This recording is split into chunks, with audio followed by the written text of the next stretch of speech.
אלישבע. ולמה את עצובה? כי כל החברות בבניין שלי... לא יעלה על הדעת. שמה? צודקת. אבל מה יהיה איתי? בואי אלישבע, בואי אחריי.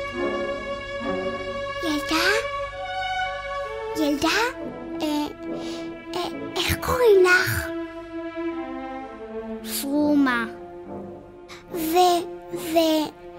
ולמה את עצובה? כי אבא ואמא עצובים היום מאוד מאוד. קרה משהו? כן, נורא והיום.